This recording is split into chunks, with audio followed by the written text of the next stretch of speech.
Back in the 19th century, the origin of the traffic flow model was examined by Gustav Robert Kirchhoff based on the analysis of network of electric circuits.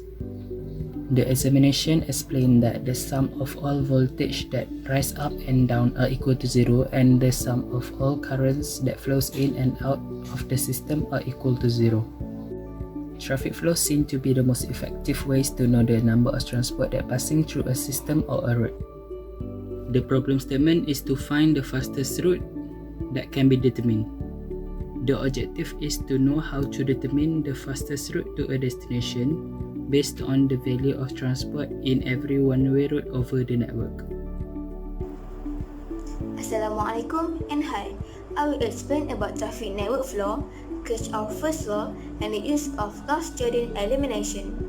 Firstly, the aims of traffic flow are to understand and establish optimal route of network without worrying of traffic congestion. Kirchhoff's first law will apply to calculate the traffic flow, since the current flowing into the nodes are equal to the current flowing out of the nodes. In our project, we use Kirchhoff's first law to determine the most effective route to take for a certain one-way route.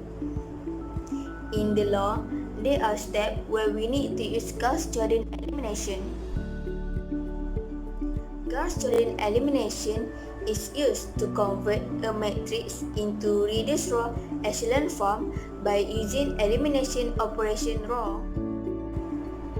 Firstly, we discuss on what topic that we want to choose for our research project. We provide enough data or information about application of network. And lastly, we apply every method that we need to calculate and find the solution for the problem, such as Kirchhoff's first law. Now we go to the example. Construct the mathematical model that describes the traffic flow in the road network depicted in figure.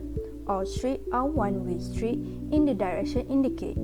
The units are vehicle per hour.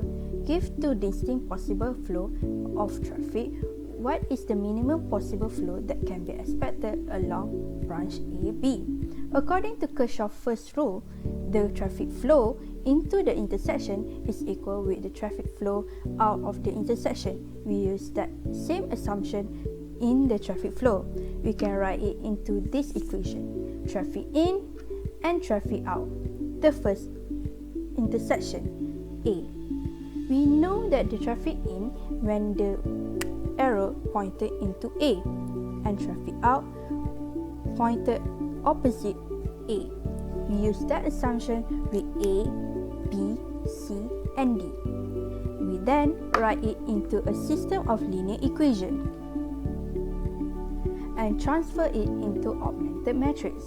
We then use Gauss-Jordan elimination method to reduce it into row echelon form.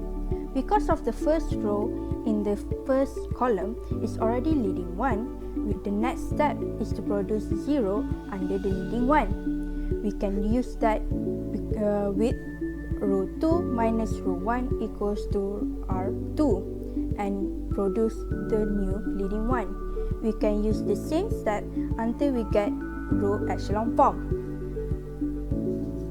Lastly, the remaining variable, we can express it into x1 equals 300 minus x4, x2 equals 100 plus x4, x3 equals 150 minus x4, x4 equals x4. This system equation has many solutions, so there are many possible flow.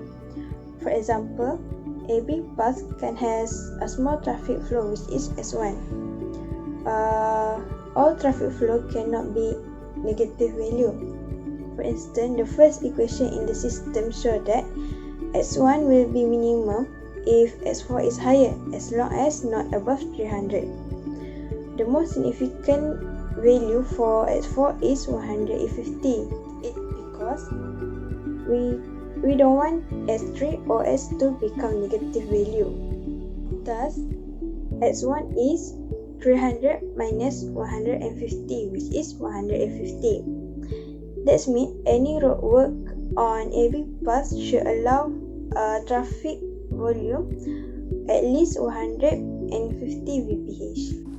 In conclusion, we have established that traffic congestion at the 4 one-way street linking X1, X2, X3 and X4 can be minimized if any roadwork on AB branch allow for traffic volume of at least 150 vehicles per hour.